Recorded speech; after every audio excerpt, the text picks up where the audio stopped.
Ni TV, radio di Brunei.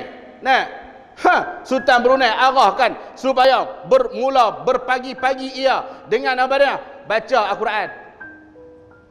Rakyat Brunei pagi-pagi mula baca Al-Quran. Kita di Malaysia, radio merapu, pagi-pagi dah merapu.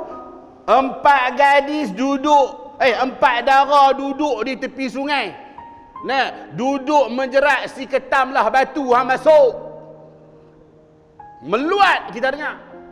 Nah, patutnya waktu lah ni, waktu bah tuan-tuan, kita duk main TikTok tentang selawat, qasidah, nah, zikir, ingat kepada Nabi. Ni Maulid Rasul 12 Rabiul Awal, esok sambut hari kelahiran Nabi sallallahu alaihi wasallam. Hamailah TikTok pakat sambut, nah, pakat lawan siapa selawat paling sepoi. Ni dah 4 dara duduk di tepi sungai. Nah, duduk menjerat si ketamlah batu. Awak tak ada kerja, pergi duduk tepi sungai. Mai duduk dalam masjid mai mengaji. Nak duduk menjerat ketam. Ketam dia kepik nanya ya.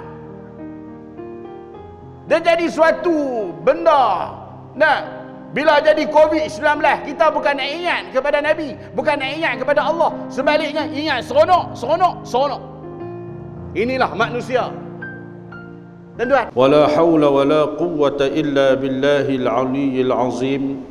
ولا حول ولا قوة إلا بالله العلي العظيم ولا حول ولا قوة إلا بالله العلي العظيم رضينا بالله ربا وبالإسلام دينا وبمحمد نبيا ورسولا رضينا بالله ربا وبالإسلام دينا وبمحمد نبيا ورسولا رضينا بالله ربا وبالإسلام دينا وبمحمد نبيا ورسولا ربي يسر ولا تعسر يا كريم ربي تمم بالخير أما بعد.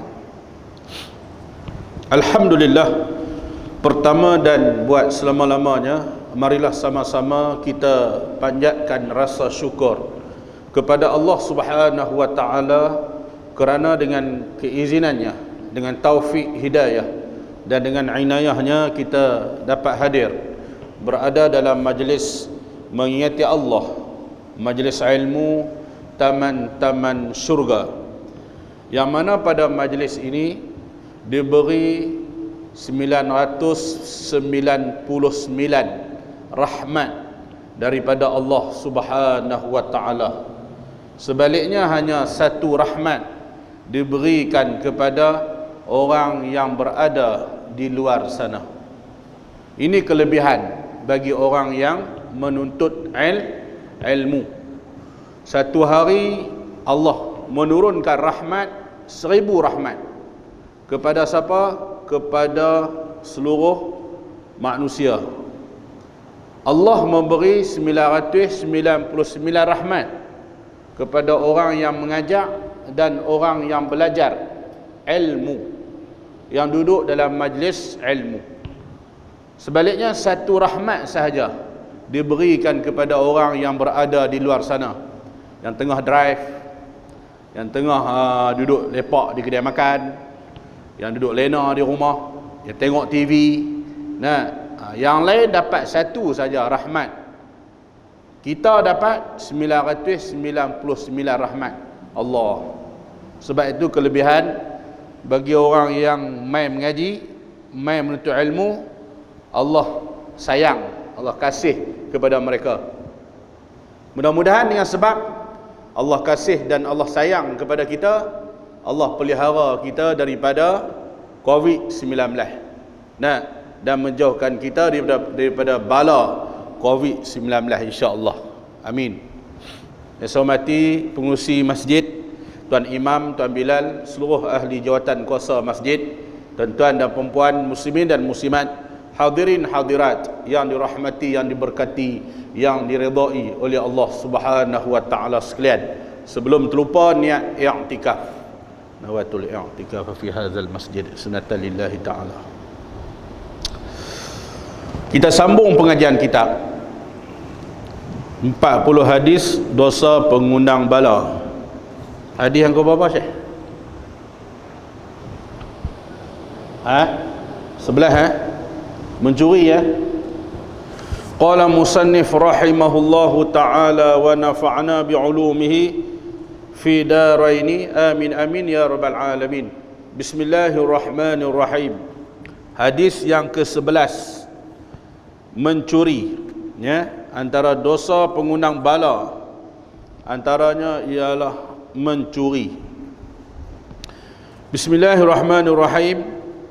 An Abi Hurairah radhiyallahu anhu qala qala Rasulullah sallallahu alaihi wasallam la'anallahu as-sariqa yasriqul baydata fatuqta'u yaduhu wa yasriqul habla fatuqta'u yaduhu, rawahul Bukhari.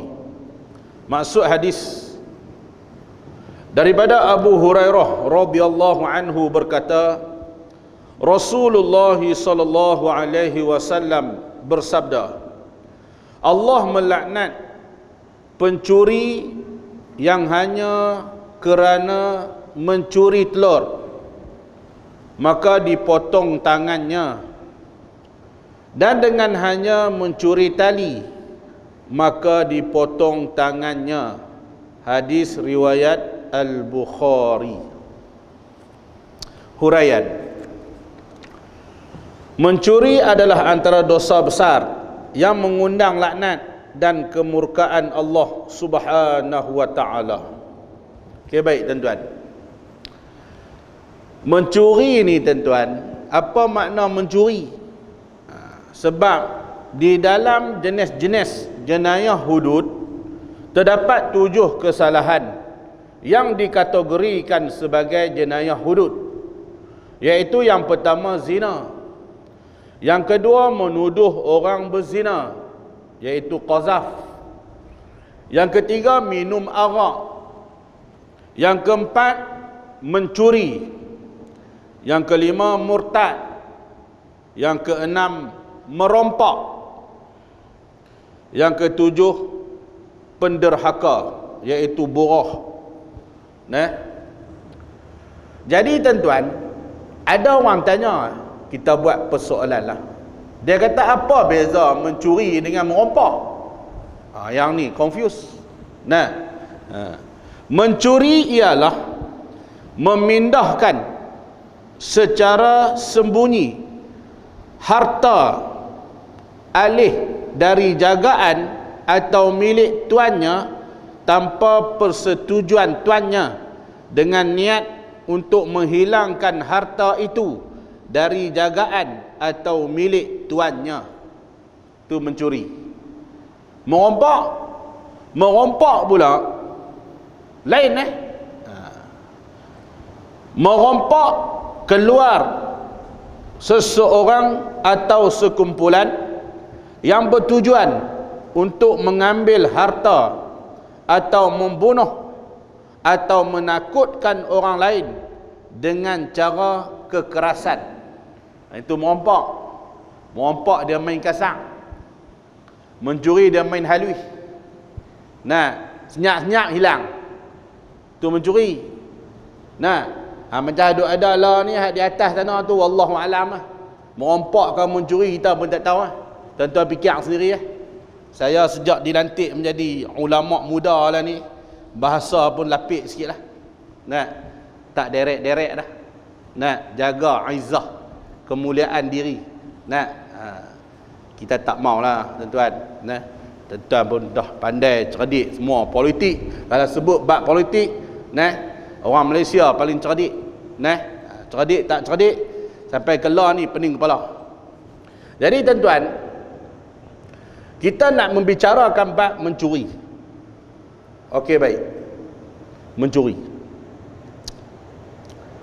Jadi dalam hadis Nabi SAW, dia sebut Allah melaknat pencuri yang hanya kerana mencuri telur, maka dipotong tangannya. Dan dengan hanya mencuri tali, maka dipotong tangannya. Hadis ni dia ada huraian dia, syarahan dia. Tuan-tuan, kalau curi setakat 2 biji telur, 2 biji telur, dia tak kena potong tangan. Kalau curi tali setakat 1 depa ya tali, dia tak kena potong tangan. Habis tu yang kata lah hadis ni kena potong tangan, dia kena anggaran telur dia curi tu tuan-tuan. Telur hak dia yang dia curi tu lebih kurang 1 lori. Tali hak dia curi tu lebih kurang 1 kereta Highland. Contoh, kalau nisbah 1/4 dinar, 1/4 dinar yang had potong tangan tu, nah, dia punya nisab dia, hak dia 1/4 dinar. Jadi lebih kurang berapa? 1/4 dinar. Kalau 1 dinar, duit kita berapa dik tuan-tuan lah ni? Ada tak? 1,000 tak? Lebih kurang 1,000 ha? 1 dinar 1,000 ringgit. Nah, maknanya 1/4 lebih kurang berapa? Lebih kurang dalam 250. Pandai. Lebih kurang 250 ringgit curi, maka dia kena nisab had dia 250 ringgit, dia curi nisab had, maka potong tangan apabila cukup saksi dan pengakuan daripadanya, nah, dan dia tak tergolong dalam kategori 3 golongan. Yang pertama apa dia? Nah, dia bukan orang gila. Nah, kalau dia orang gila tak boleh. Yang kedua, apa dia tuan? Yang kedua, dia mesti orang yang mukallaf. Kalau tak mukallaf tak boleh. Nah, yang ketiga apa dia? Dia bukan orang OKU.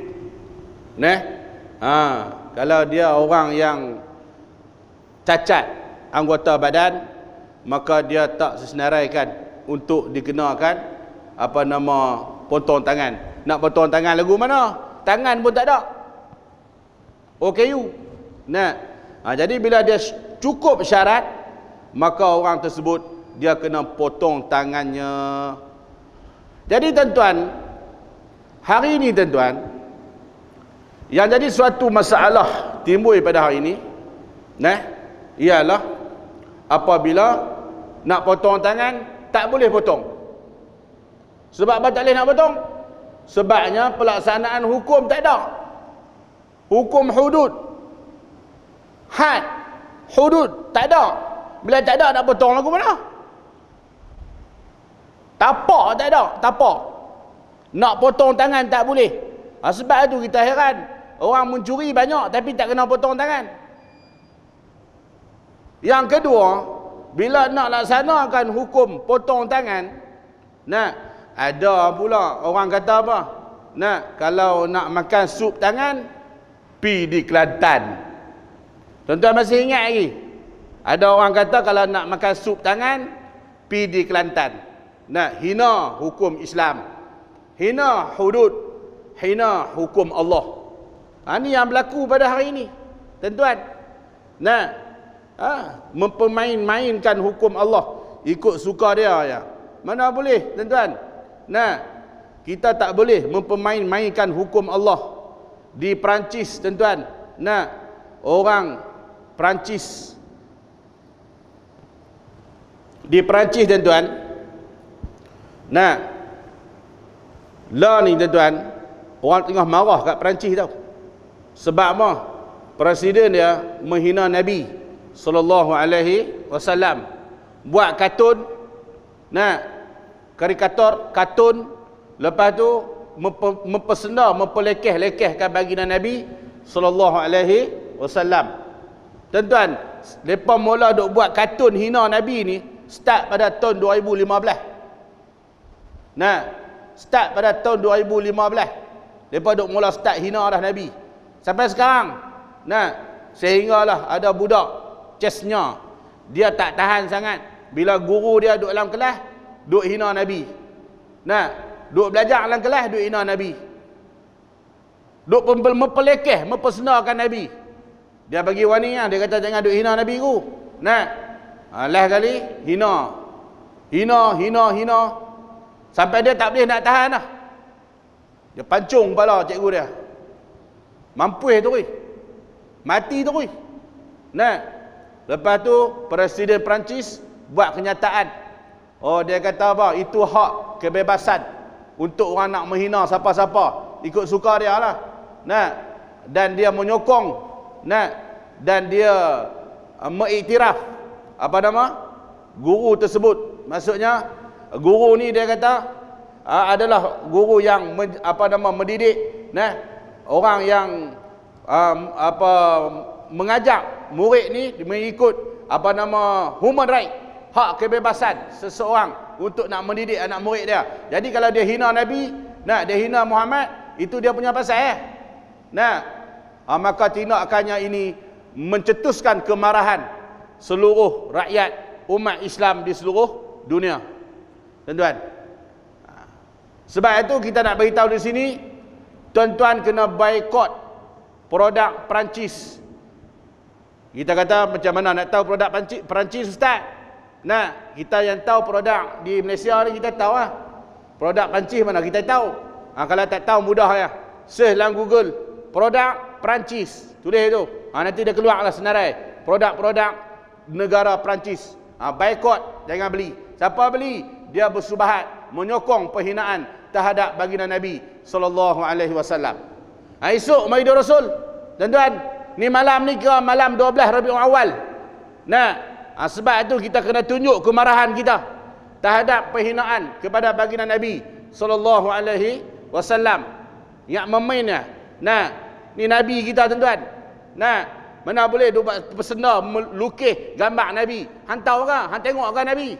Nah, buat gambar kartun, lepas tu mempersenda, mempelekeh. Nah, tunjuk kata Islamofobia. Nah, kata Islam ni jumud, ekstrim, pengganas, militan. Lepas tu buat gambar Nabi. Nah, tunjuk kata Islam ni ganas, militan, pengganas. Nah, duk hina Rasulullah. Apa kita ni tengok saja ya. Kurang-kurang kena tunjuk tuan-tuan solidariti kita. Buatlah satu memorandum ataupun demo ke. Nah, bantahan di kedutaan Perancis. Nah, bantah, tunjuk kata kita tegas terhadap penghinaan kepada baginda Nabi sallallahu alaihi wasallam. Kita marah tuan. Nah, la yu'minu ahadukum hatta akuna ahabba ilaih min walidihi wa waladihi wan nasi ajma'in. Nah, tidak sempurna iman seseorang kamu sehinggalah ia mengasihi aku lebih daripada anak-anaknya, mak bapaknya dan sekalian manusia. Sebab itu bila kita kasih pada Nabi, kita kena kasih lebih pada anak-anak kita, lebih pada mak bapak kita, lebih daripada orang lain. Nah, bila kasih pada Nabi, kasih sungguh-sungguh hati. Siapa yang tak kasih pada Nabi, dia tak layak untuk nak masuk ke dalam syurga Allah. Dengan memain. Nah, maka kasih kita dalam hati, dalam tindakan, dalam perbuatan, dalam amalan, dalam sunnah baginda, semua kita ikut belakang. Jadi bila orang hina Nabi, maka tunjuk sikap kita marah terhadap penghinaan kepada baginda Nabi sallallahu alaihi wasallam. Dan kita mendesak supaya seluruh umat Islam seluruh dunia bersatu padu memboikot Perancis tuan-tuan, seperti mana yang telah dilakukan oleh Presiden Turki Erdogan. Dia antara pemimpin yang awal menentang keras tindakan Presiden Perancis. Dia suruh boikot tuan-tuan. Kita nak pemimpin lagu tu bila orang hina Islam, hina Nabi, cepat-cepat menjadi juara, menjadi jago, menjadi hero, mempertahankan agama, mempertahankan Nabi sallallahu alaihi wasallam. Ni dak, bila orang hina Nabi, buat bodoh ya. Dia. Siapa speaker ni dengar dalam dia, luar tak dengar? Dengar dalam dia, sebelum ni dengar di luar. Ni pun satu haru juga. Betul tak? Malas nak cakap. Aku dipelok pula, tak boleh kuliah pula. Okey, baik. Tuan-tuan muslimin, muslimat yang dirahmati Allah Subhanahu wa taala. Tengok balik. Okey, baik.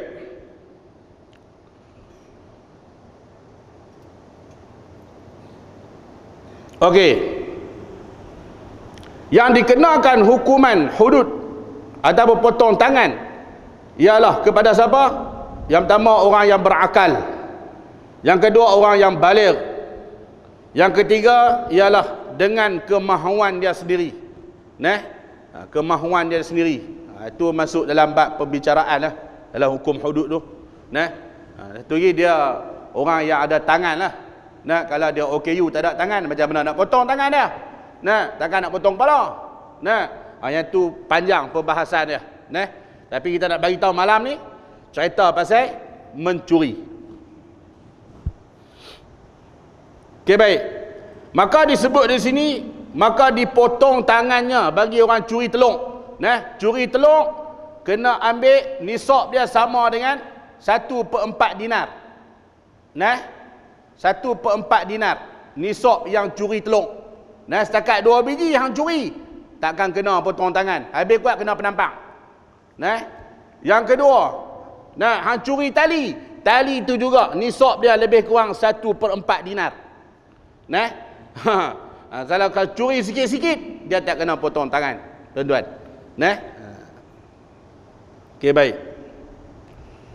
Firman Allah, والسارق والسارقة فاقطعوا أيديهما جزاء بما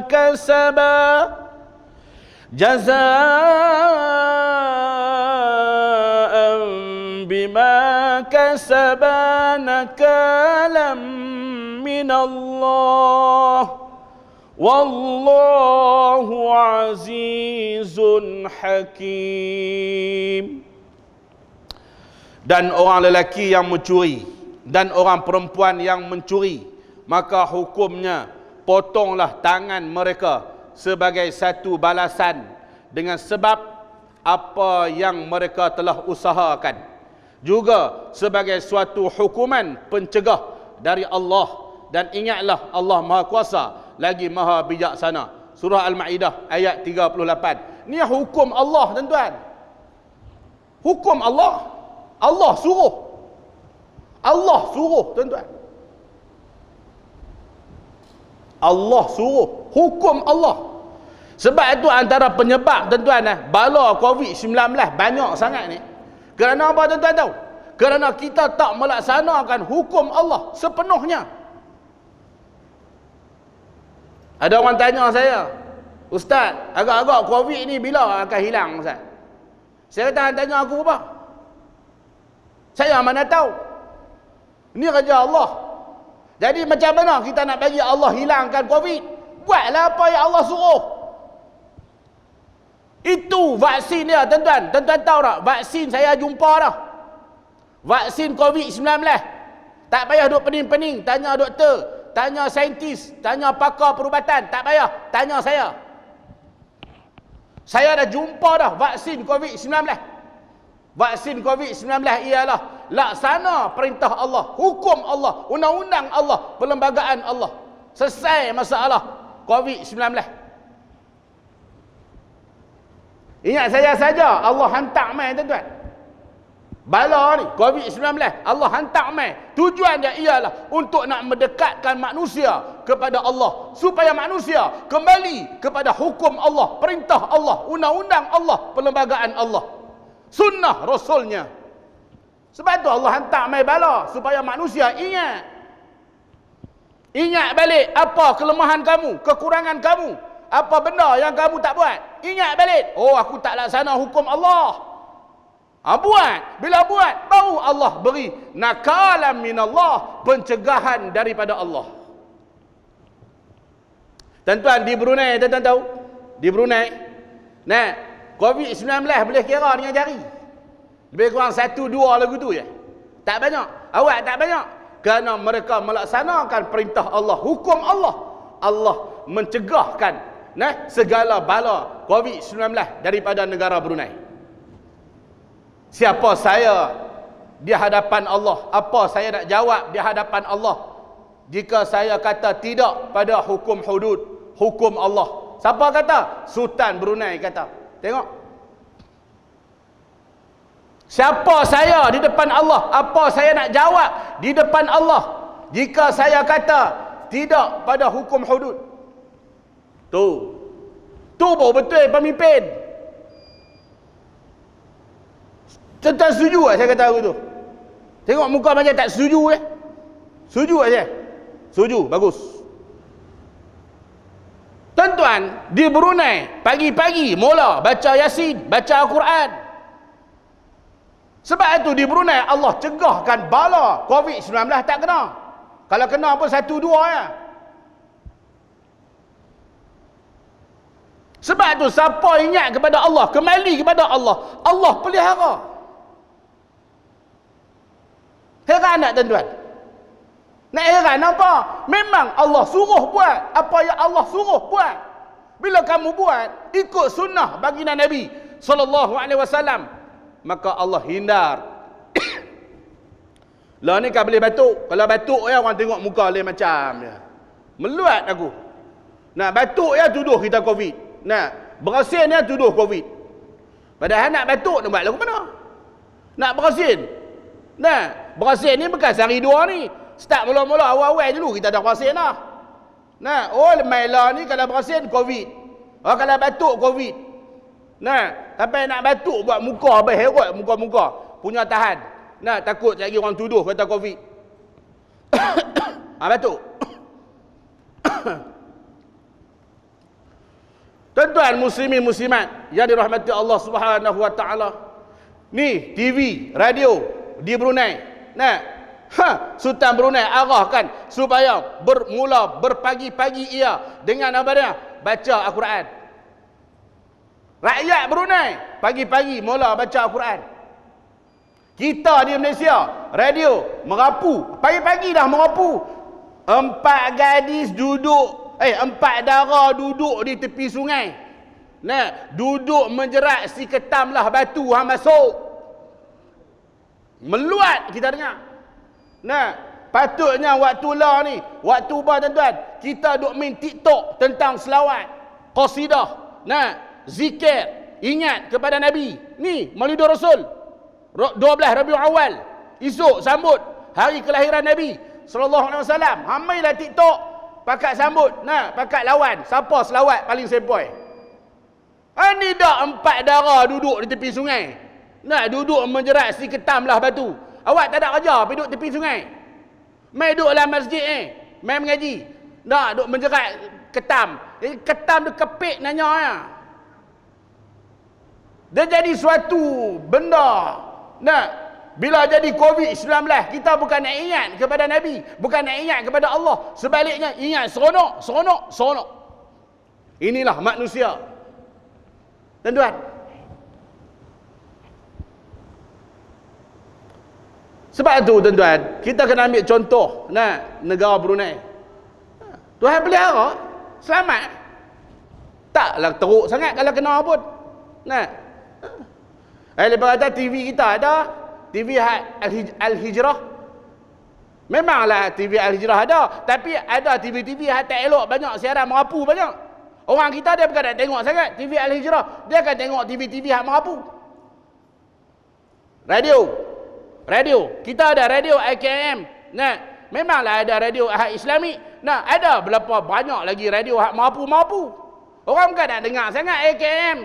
Tuan-tuan ni ada ni kalau kita suruh tanya, angkat tangan seorang-seorang, siapa yang buka radio dah dalam kereta IKM? Ingat boleh kira dengan jari je. Yang lain semua era je. Hot FM. Bukan tuan-tuan lah. Masjid lain. Sini bagus. Ini contoh ya. Jadi tuan-tuan, nak bagi tahu pada kita apa dia? Ni, masa untuk kembali kepada Allah. Masa kembali kepada sunnah Rasulullah. Masa untuk kita kembali kepada hukum Allah. Masalah ni ya. Habis tu dia kata dah hampa ada kuasa awak tak buat. Dah hampa dah nak jadi menteri, dah hampa jadi apa nama kerajaan. Hampa buat dulu dah hampa gaduh sangat, suruh buat RU 355. Lawat tak buat. Dah hampa jadi kerajaan. Ada orang kata kat saya. Saya kata apa?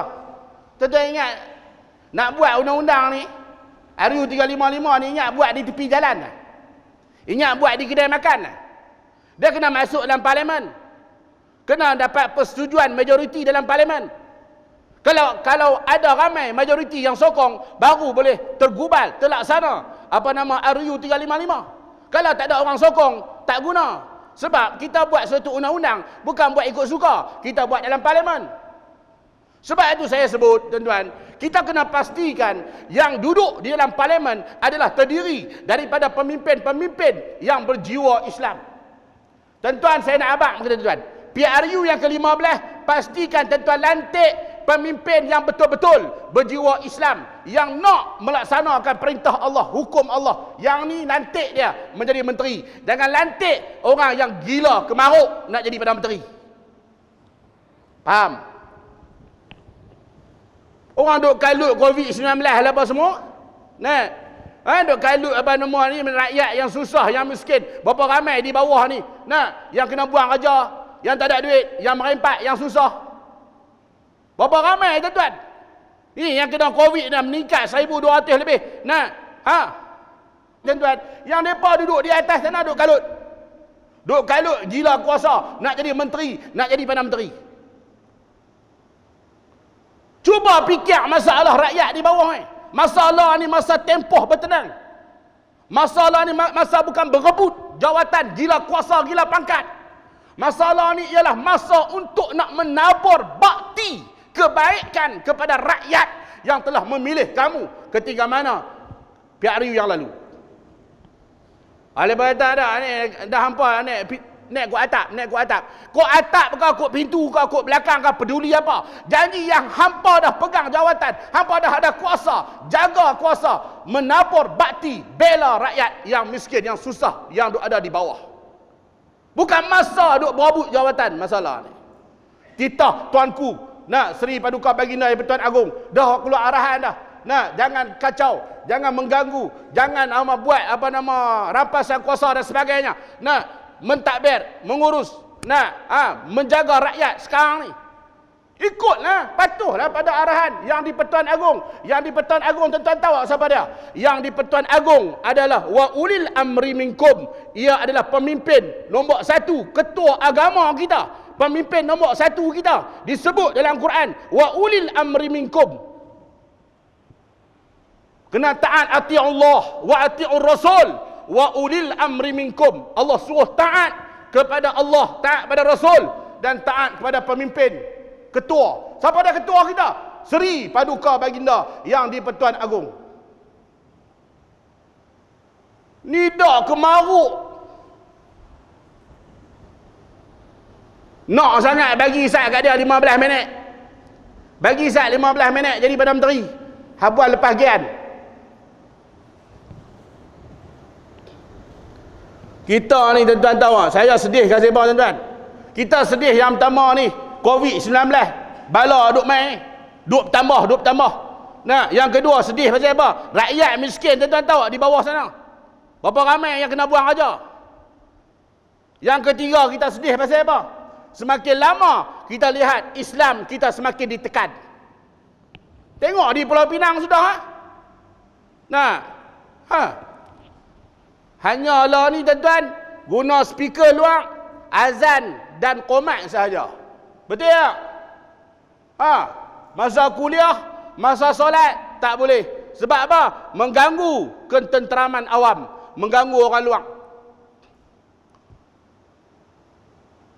Alasan dia apa dia? Alasan dia kita kena jaga maslahah umum. Tak boleh membuat gangguan di luar sana. Kita hanya dalaman sahaja. Ya, saya setuju.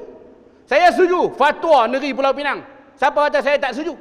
Saya setuju fatwa Negeri Pulau Pinang, iaitu menyuruh kita guna speaker luar ketika mana azan dan qomat, dan ketika mana kuliah, solat ataupun aktiviti-aktiviti yang lain tidak dibenarkan guna speaker luar.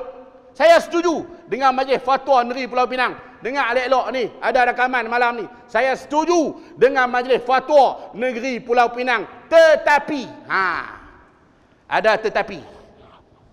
Ada tetapi. Tetapi dengan satu syarat, kamu juga jangan buat bising ketika mana upacara agama kamu. Kamu cuba nak menyekat ataupun kamu cuba nak tak membenarkan kami, kami juga ada hak, iaitu jangan kamu membuat bising ketika mana upacara agama kamu. Tuan-tuan setuju kalau macam itu? Tu pun betul. Betul tak? Ni lepas duduk pumpang. Punya aduk oyuh. Nah, buat bising, buat gila. Nah, kalau buat apa nama tu? Ting ting ting ting ting ting tung. Apa nama tu?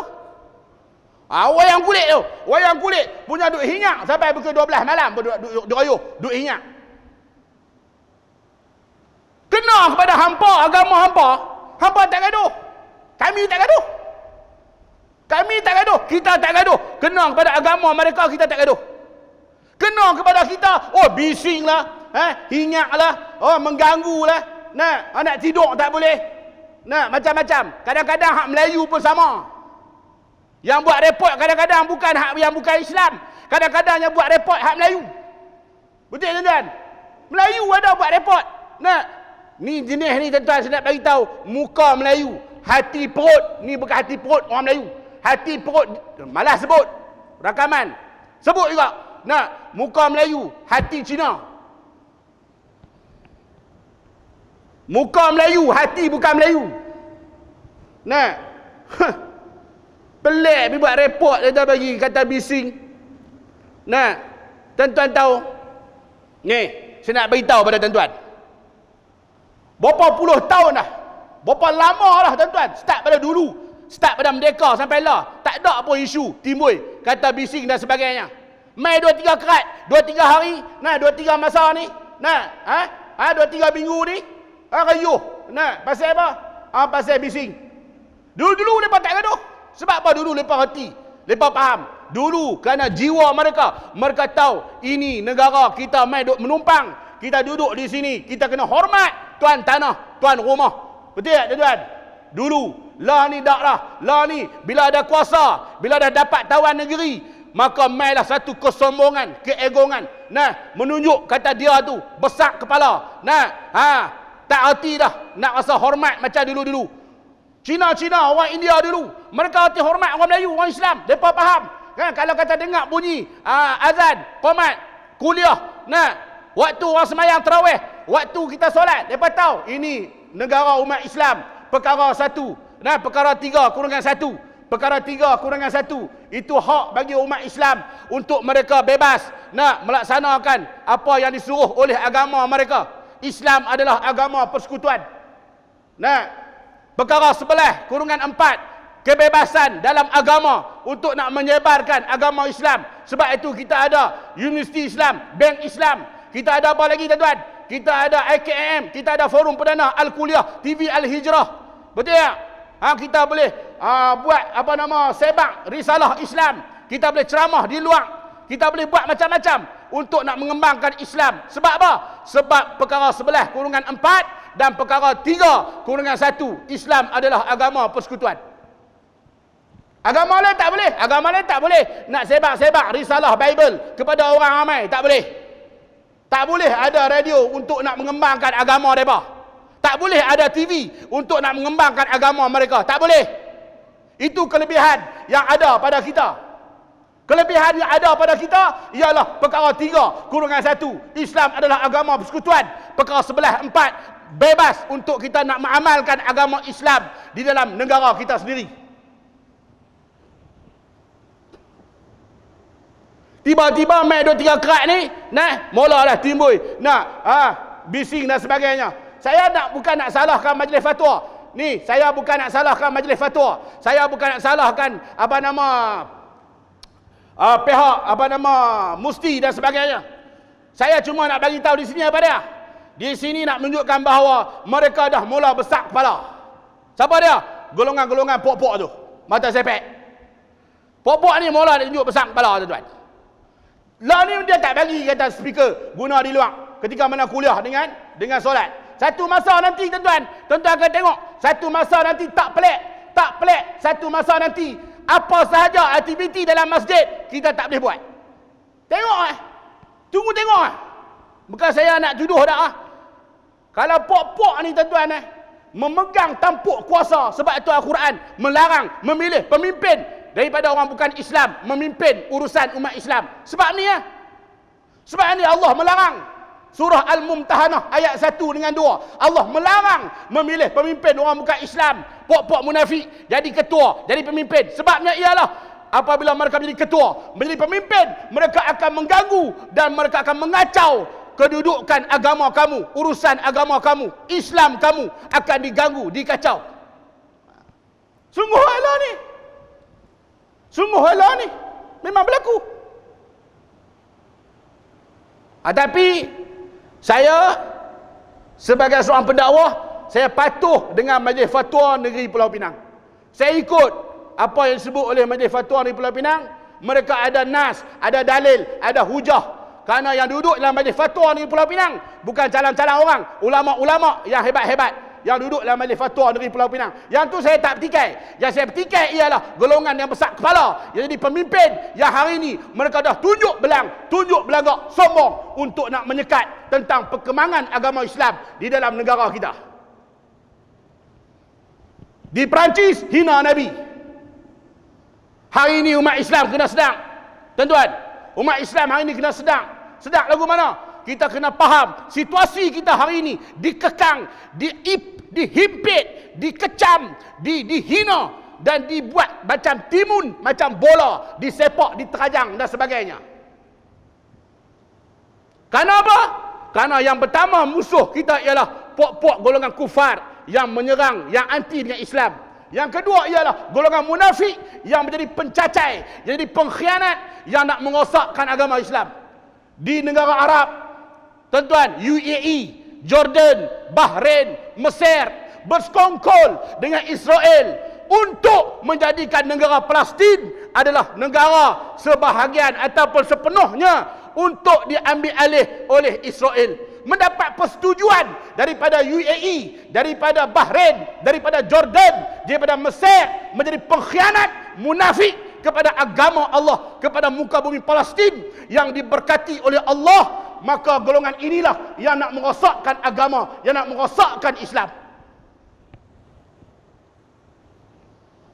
Di Malaysia pun sama juga. Golongan-golongan pengkhianat di kalangan orang Melayu yang bersekongkol dengan golongan-golongan kufar. Mereka nak menjadikan kita ini dikekang, tak boleh, nak disebarkan agama, nak dikawal, dan apa sahaja ucapan mesti berlandaskan dengan ketetapan apa yang ada dalam kitab sahaja. Jangan cakap lebih daripada kitab. Siapa yang cakap lebih daripada kitab, dia kena digam, di blacklist, tak dibenarkan kuliah, di stop dan sebagainya.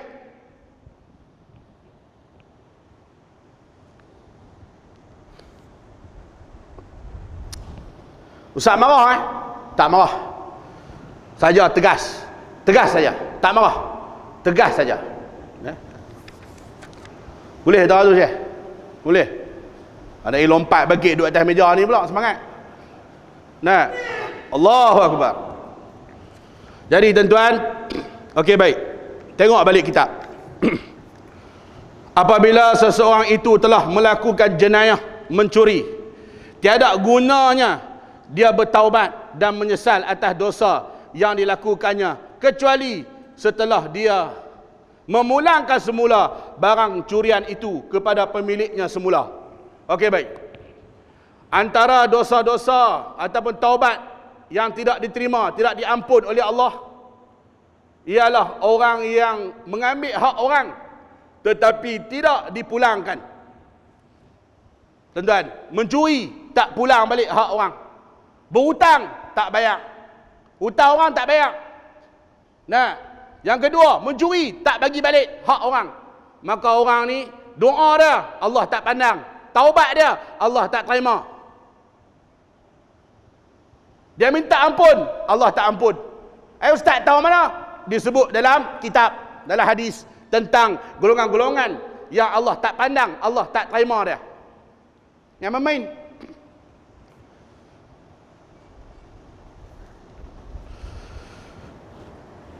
Jika dia muflis dan tiada uang ketika itu, dia wajib meminta dari pemilik barangan tersebut supaya memaafkannya dan menghalalkan barangan curian itu. Tuan-tuan, dia kena pulang balik, minta maaf balik, dia minta taubat kepada Allah, baru Allah terima. Dengan Allah senang, tuan-tuan. Dengan Allah senang. Kita direct dengan Allah, tapi bila ada kaitan dengan orang, kita kena selesai dengan orang dulu, baru Allah selesai dengan dia. Ni yang kita payah ni bila ada kaitan dengan orang ni. Tuan-tuan, ini adalah kerana dosa mencuri adalah dosa makhluk sesama makhluk yang perlu kepada kemaafan dari makhluk tersebut. Bukan hanya dosa makhluk sesama Allah Subhanahu wa taala yang cukup dengan taubat nasuha untuk menghapuskan dosa-dosa tersebut. Tak cukup dengan taubat nasuha dengan Allah, tapi dia kena selesai dengan makhluk, baru dengan Allah dia selesai. Mencuri termasuk dalam hukuman hudud yang berat. Nabi mengibaratkan hanya kerana sebiji telur dan seutas tali yang dicuri, lalu tangan manusia yang sangat berharga dipotong. Yang ni banyak khilaf pandangan ulama, macam saya kata tadi. Kalau masuk dalam bab fiqh, bab jenayat, tuan-tuan, kita akan jumpa had ataupun nisab yang dikenakan terhadap curi. Setakat kalau sebut sebiji telur ataupun seutas tali, yang ni ada pandangan-pandangan ulama-ulama lagi. Dia tengok ke sebab apa dia curi. Dia orang kaya, jutawan, billionaire, hartawan, duit berlambak, tiba-tiba pergi curi telur. Yang ni lah kena potong tangan. Hang jutawan, duit dalam dunia ni semua duit dia, tiba-tiba pergi kedai pergi duk curi telur ayam. Yang ni dia kena potong tangan. Kalau dia susah, miskin, orang susah, orang miskin, tuan-tuan, dia tak kena potong tangan. Bahkan Islam membantu dia balik, bukan potong tangan. Islam bantu dia balik, buka peluang pekerjaan kepada dia, ataupun bagi bantuan kepada dia untuk nak menyelamatkan dia. Tu Islam. Ingat, Islam ni potong-potong ikut suka. Geng-geng potong di market boleh potong sana, potong sini, potong ayam, potong kepala, potong daging. Geng-geng potong. Ni bukan geng-geng potong, tuan-tuan. Ingat, lah ni orang duk nampak. Orang nampak bila Islam, bila Islam potong kepala, bila Islam potong tangan. Ingat apa? Tak ada ajar duk ni potong-potong. Bukan potong ikut suka. Potong dengan sebab dia ni jutawan, dia curi telur, dia jutawan, dia curi tali, maka kena potong. Ni sebut. Kalau dia orang miskin, orang susah, dia tak kena potong.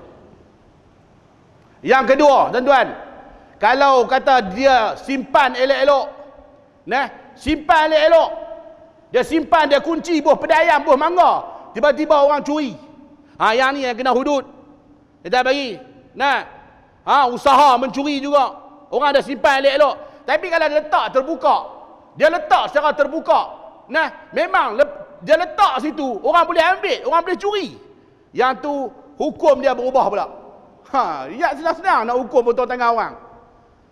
Kalau hang dah kunci elok, hang simpan buah pedayam, buah mangga, tiba-tiba orang kopek, orang curi. Yang tu yang kena potong tangan.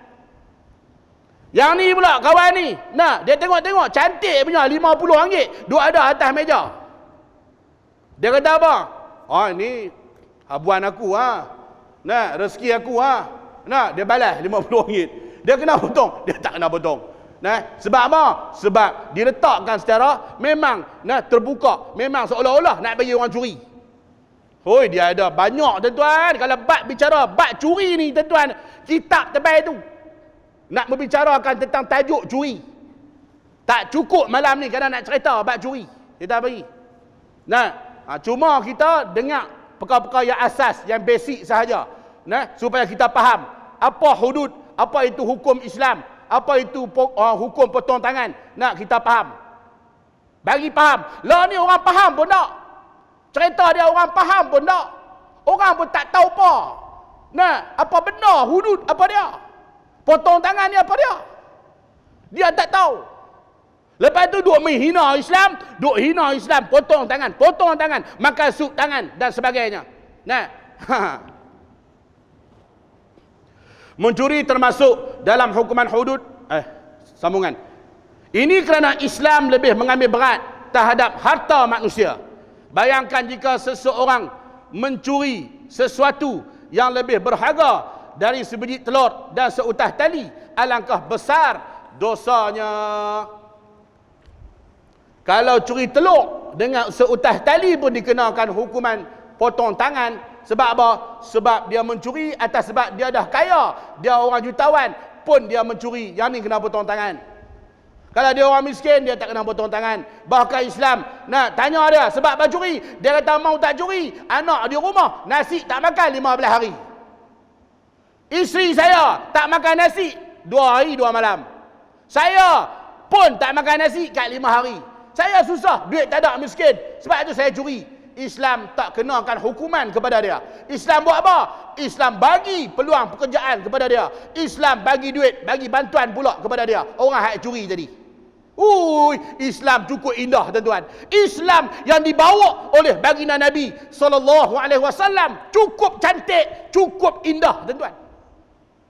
Sebab itu Islam penyelesai segala masalah. Islam penyelesai segala masalah. Siapa ambil Islam keseluruhannya dalam kehidupannya, pengurusannya, pentadbirannya, keluarganya, segala aspek kehidupannya, ambil Islam, ambil sunnah Nabi SAW, insya-Allah penyelesai segala masalah, baik masalah COVID-19 sekalipun.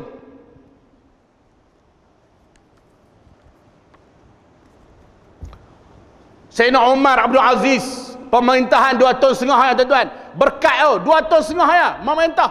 Tuan-tuan, berkat tuan-tuan, berkat tak berkat nak bagi tahu, sehingga kan tidak ada orang miskin untuk nak diberi zakat. Sampai tak ada orang nak bagi zakat dah. Sebab apa? Sebab banyak orang dah jadi kaya, dah jadi senang. Sampai tak ada nak keluar zakat, tak ada dah. Lah kali duit zakat tu buat apa? Pi duk tebus hamba.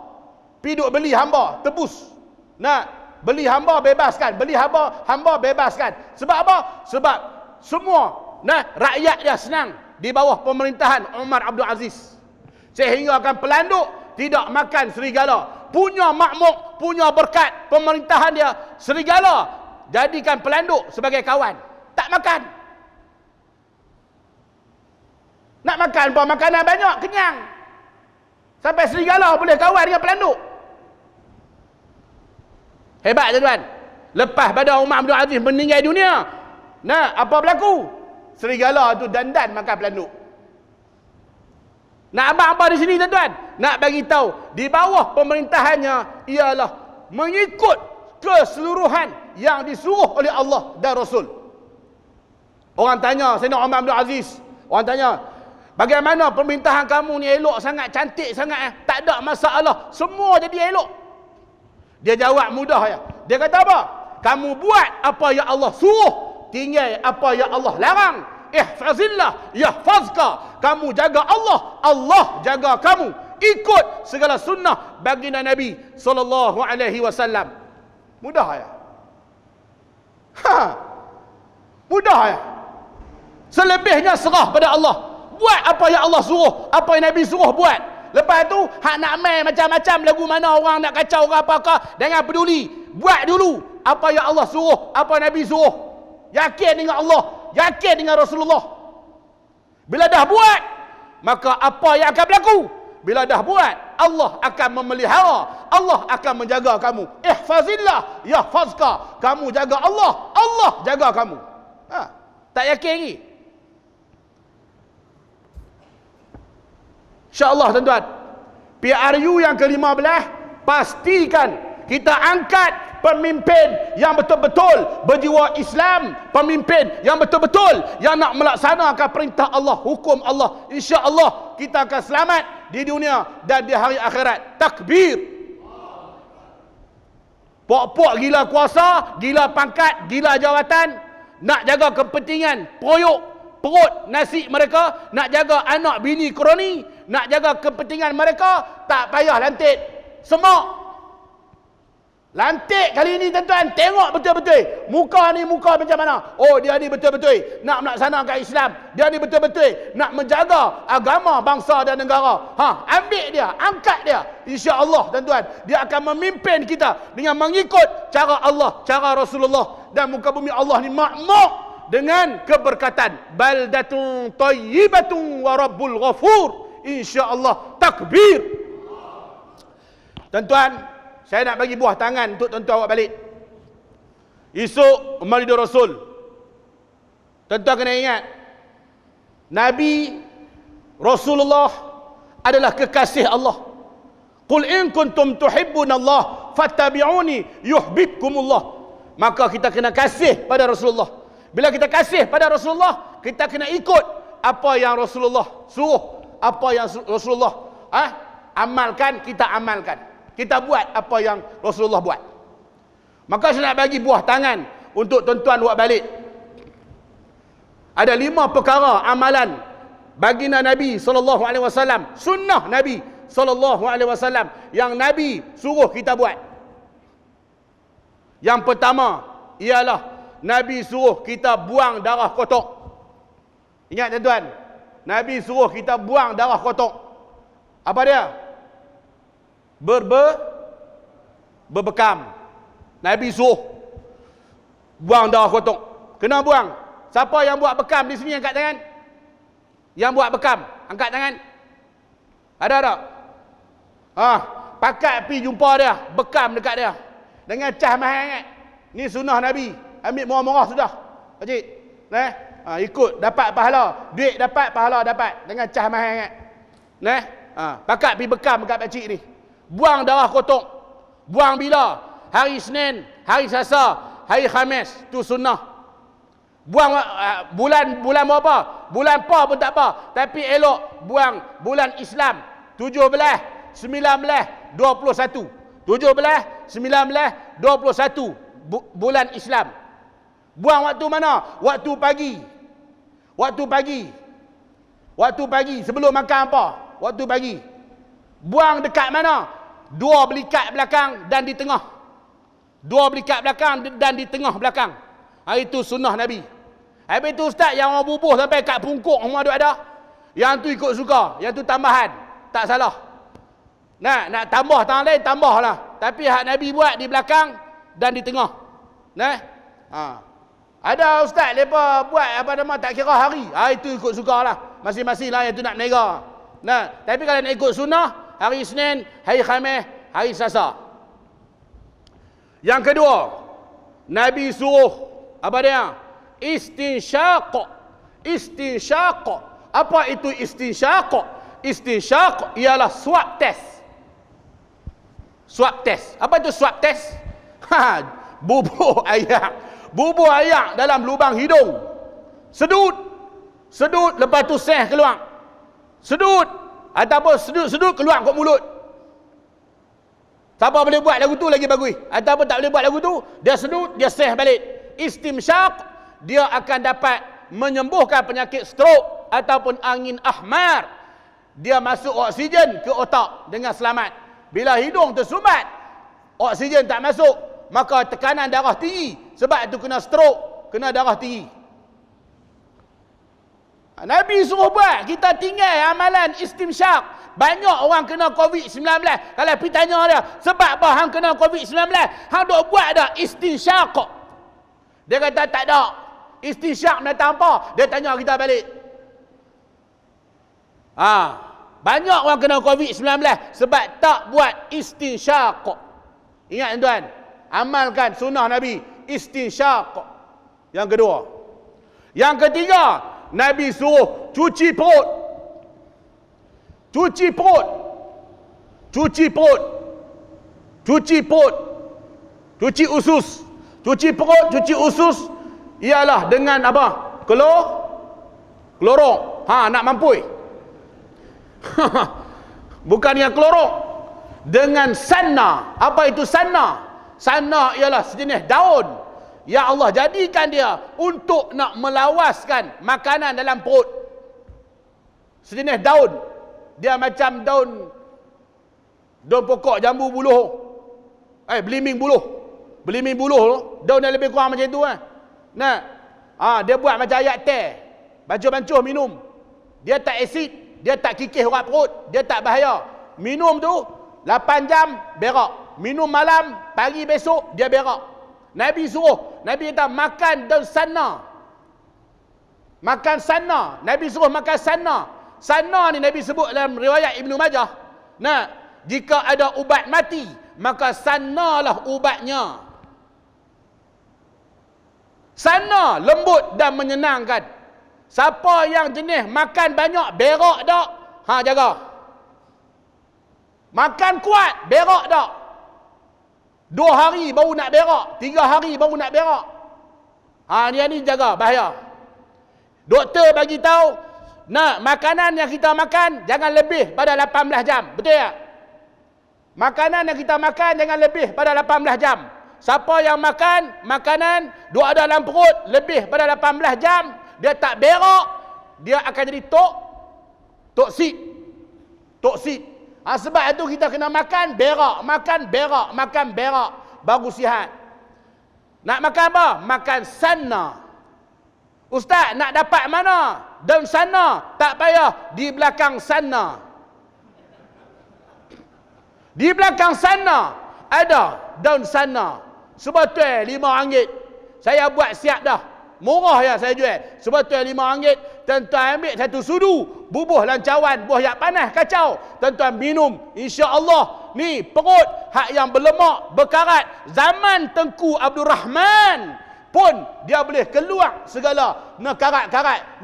Hak zaman tahun 1990, tahun 1970. Semua dia keluar habis. Tuan-tuan. Bila dia keluar, maka yang keempat, Nabi suruh apa dia? Makan ubat. Sunnah Nabi yang keempat, apa dia? Makan ubat. Bila darah kotor dah keluar, pernafasan cantik, perut dah elok, bersih. Baru Nabi suruh makan ubat. Ubat apa? Ubat, segala ubat. Ubat madu ke, habatus sauda ke, za'faran ke, minyak zaitun ke, cuka apple ke, banyak lagi tu ubat. Yang keempat, makan ubat. Nabi suruh. Kita tuan-tuan, nak semayang ada SOP, betul tak? SOP semayang apa dia? SOP semayang, ambil ayat semayang, tutup aurat, lepas tu semayang. Boleh tak main-main terus semayang, telanjang bulat? Tak boleh. Covid, dia ada SOP. Covid, SOP dia apa dia? Cuci tangan. Tembak kepala, tulis nama, pakai mask. Tu SOP Covid. Rawatan mengikut sunnah Nabi juga. Rawatan ikut sunnah Nabi ada SOP dia. SOP dia cuci darah kotor, buang darah kotor. Yang kedua, cuci pernafasan, bagi cantik pernafasan. Yang ketiga, cuci perut, cuci usus bagi elok. Yang keempat, barulah makan ubat, baru jadi zat, baru jadi vitamin. Hari ni makan ubat tak lega, makan nasi tak jadi zat, tak jadi vitamin. Sebab apa? Perut macam tong sampah. Yang kelima, sunnah Nabi. Apa dah tuan-tuan? Nabi suruh ad-du'a silahul mu'min. Doa sebagai senjata kita. Doa minta Allah sembuhkan kesihatan. Allah beri kesihatan, sembuh penyakit kita. Doa. Maka siapa yang amalkan 5 amalan sunnah Nabi sallallahu alaihi wasallam, hidup dia sihat, aman, tenang, ringan, segar, syuk, lembut. Bukan lembut je saja. Lembut ni tenang. Dia berasa ringan untuk buat amal ibadat, dan dia berasa seronok dalam kehidupan dia. Dia tak stres dan dia sentiasa segar, syuk. Amalkan sunnah 5 ni tuan-tuan. Saya nak pesan lagi. Yang pertama apa dia? Bekam. Yang kedua, istimsyak. Yang ketiga, cuci usus. Yang keempat, makan ubat. Makan ubat ni makan makanan sunnah. Yang kelima apa dia? Yang kelima ialah kita berdoa kepada Allah. InsyaAllah amalan ini sepenuh Maulid Rasul. Kita ikut apa yang Nabi buat, kita sihat. Bila kita sihat, PRU yang ke-15, kita boleh keluar mengundi. InsyaAllah. Takbir. Ni dah sakit. Tak keluar mengundi. Ataupun meninggal dunia, tak boleh mengundi. Rugilah. Tapi nak mati nak macam mana ajal? Tapi sekurang-kurangnya kita ikhtiar usaha, betul tak? Minta doa pada Allah supaya sekali lagi kita boleh keluar mengundi untuk PRU ke-15. Kita angkat pemimpin. Kali ini pemimpin yang betul-betul ialah yang berjiwa Islam, mengurus mentadbir muka bumi negara kita Malaysia. Kita akan selamat di dunia dan kita akan selamat di hari akhirat, insya-Allah. Takbir. Bismillahirrahmanirrahim. Alhamdulillahirabbil alamin wassalatu wassalamu ala asyrafil anbiya'i wal mursalin wa ala alihi washabbihi ajma'in. Allahumma faqihna fid din wa 'allimna ta'wil wahdina siratal mustaqim. Allahumma arinal haqqa haqqan warzuqna ittiba'ah wa arinal batila batilan warzuqna ijtinabah. Allahumma ij'alna minas su'ada. Allahumma rabbana atina fid dunya hasanah wa fil akhirati hasanah wa qina azaban nar. Wa sallallahu ala sayyidina Muhammadin wa ala alihi wa sahbihi wa baraka wa sallam walhamdulillahi rabbil alamin. Saya mohon ampun dan maaf jika ada salah silap, terkasar bahasa, terkurang terlebih dan sebagainya. Wabillahi taufiq wa hidayah. Wassalamualaikum warahmatullahi wabarakatuh.